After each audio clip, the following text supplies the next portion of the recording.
El siguiente paso es la programación de las actividades y la confección del calendario. Enlistar las actividades o tareas a veces suele parecer algo sencillo, pero cuando es la primera vez que realizamos un plan de trabajo para una tarea específica pudiese llegar a ser complejo. ¿Qué les recomendamos? Nuevamente checar la visualización, el paso 1. En esta visualización, que debe hacerse más de una vez, vas revisando cómo vas a llegar paso a paso, qué necesitas hacer primero, qué necesitas hacer después, y vas enlistando esa serie de actividades o tareas en un orden lógico secuencial. Y por supuesto vas a ir asignando tiempos y fechas. ¿Qué es lo que nosotros recomendamos? Sobre todo cuando un equipo es la primera vez que hace una tarea o busca desarrollar un plan de trabajo para una tarea específica, busque un experto, apóyese en un experto. ¿Por qué? Porque esto ahorra mucho tiempo. Si ya alguien dentro de la empresa ha hecho este trabajo o una parte de este trabajo, porque a veces suele ocurrir que un plan de trabajo puede estar integrando diferentes equipos y en donde nos podemos apoyar en los diferentes equipos para las diferentes tareas, sobre todo el que no nos estemos saltando nada que haya que hacer y que no erremos o tengamos demasiada desviación sobre las fechas o los tiempos. Entonces, apoyarse en un equipo es fundamental, apoyarse en los expertos es fundamental, y cuando no tenemos puntos de referencia o que hayamos intentado esto que les acabo de mencionar, es importante considerar colchones de tiempo para las diferentes tareas. Ok, resulta que yo nunca he hecho esta tarea, le estoy poniendo 5 días. Bueno, ponle un día adicional para que haya un colchón. Y a medida que se va desarrollando el plan, lo vas ajustando. Lo que se debe evitar es que las desviaciones sean exageradas, porque podría estar yo planeando en un corto tiempo cuando el trabajo requiere mucho más, o viceversa, estar planeando con tiempos exageradamente largos, con colchones muy largos, muy grandes, cuando en realidad la tarea es menor, de menor tiempo. Ahora, sí quiero ser completamente sincera. Cuando es la primera vez y no tenemos este recurso de que se nos acerquen expertos, el riesgo de desviaciones importantes en los tiempos e incluso que hayan falta actividades dentro de la lista secuencial siempre existe. ¿Okay? Vamos a ver qué paso sigue. La determinación de los recursos. Determinar los recursos cuando es la primera vez tiene el mismo riesgo que lo que acabamos de mencionar en su momento, en la asignación de tiempos y fechas. El recurso tiene incluso muchas veces un impacto mayor. Si nos equivocamos asignando los recursos, pues el proyecto puede incluso terminar inconcluso, la tarea podría no lograrse. ¿Qué es lo más importante aquí? Nuevamente regresamos al punto de sugerencia anterior. Busque puntos de expertos. ¿Quién ha hecho esto antes que nos pueda dar un asesoramiento? ¿Quién ha hecho esta tarea? ¿Cuánto realmente se necesita? Cotizaciones realistas, no dentro de la oficina, para efectos de saber con precisión o la mejor precisión cuáles son los recursos que requieres. El saber y determinar con precisión cuáles son los recursos que tenemos tiene un impacto significativo en lo que es el desarrollo del plan de trabajo. Entonces, ¿cuáles son las recomendaciones nuestras? 1, puntos de referencia de expertos. 2, lo que se llaman cotizaciones de referencia. Y 3, trabaje con un colchón de seguridad también para los recursos. Es preferible que le sobre presupuesto a que no pueda terminar la tarea porque le hizo falta. La asignación de los responsables es la siguiente etapa, ¿no? Esta siguiente etapa algunos la ponen más arriba. Una vez han determinado las actividades, suelen ahí mismo determinar quiénes van a ser los responsables, quién aprueba, quién está informado de las diferentes actividades, de lo que se está desarrollando dentro del plan de trabajo. Esto es opcional, depende de cada empresa.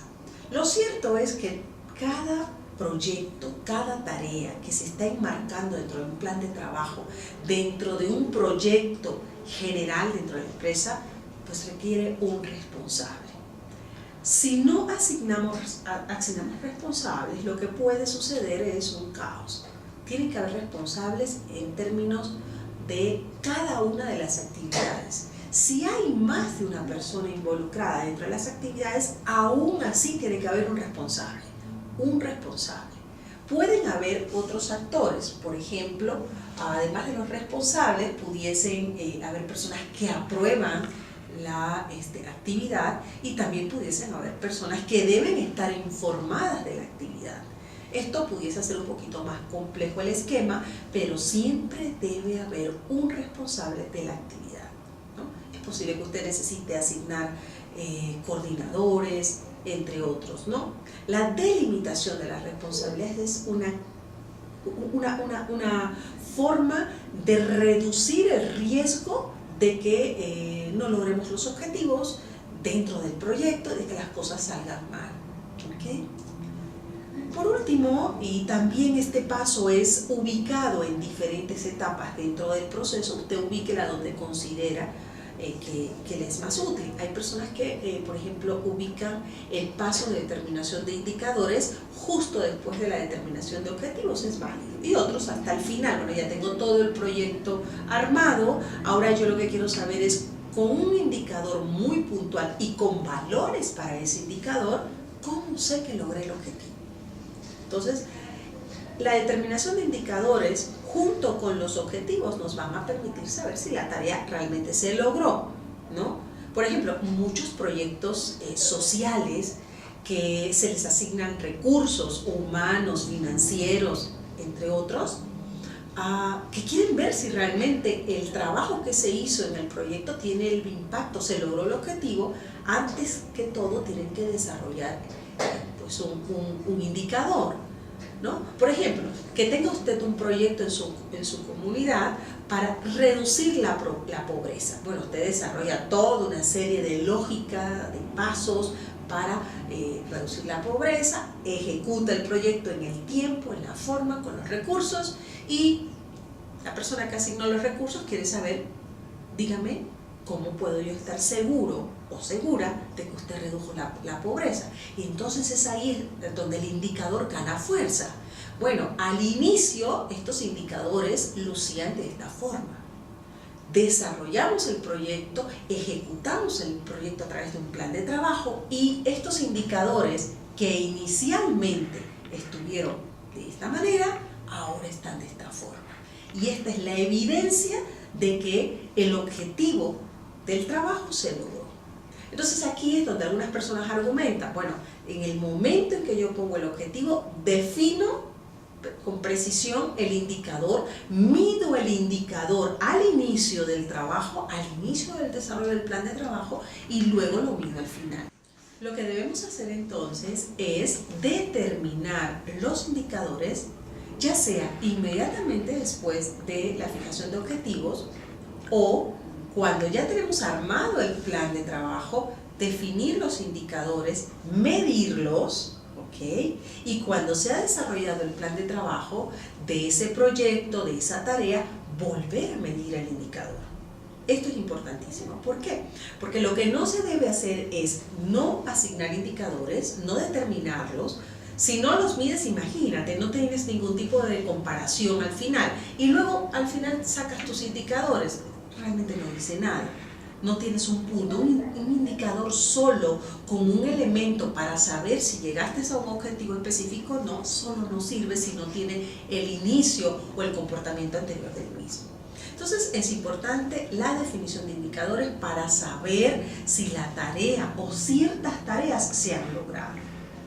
Por último, para nosotros es importante definir la diferencia que hay entre un plan de trabajo y una administración de proyecto, incluso con un plan de negocios.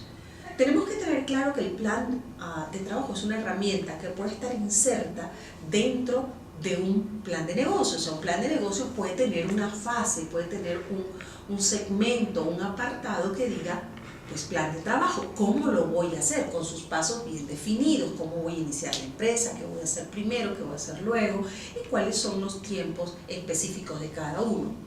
También dentro de la administración de proyectos, que es una herramienta estratégica un poco más fina para elaborar su proyecto con componentes adicionales a lo que estamos viendo del plan de trabajo, tiene un elemento que es el plan de trabajo, con su calendario, sus fechas. Entonces no debe haber confusión. Hablamos de plan de trabajo como una herramienta para ejecutar una tarea, que puede estar inserto en otras herramientas o otros documentos, como es el plan de negocios o como puede ser todo el proceso de administración de proyectos. Para nosotros es un gusto haber compartido con ustedes estos elementos claves, sencillos de un plan de trabajo. Los invitamos a que utilicen el plan de trabajo no solamente en la elaboración de sus planes de negocios o en administración de proyectos, sino como una herramienta de vida para efectos de sus proyectos, para efectos de sus empresas y para efectos de su propia vida. Les deseamos éxito en todo lo que emprendan. Muchas gracias.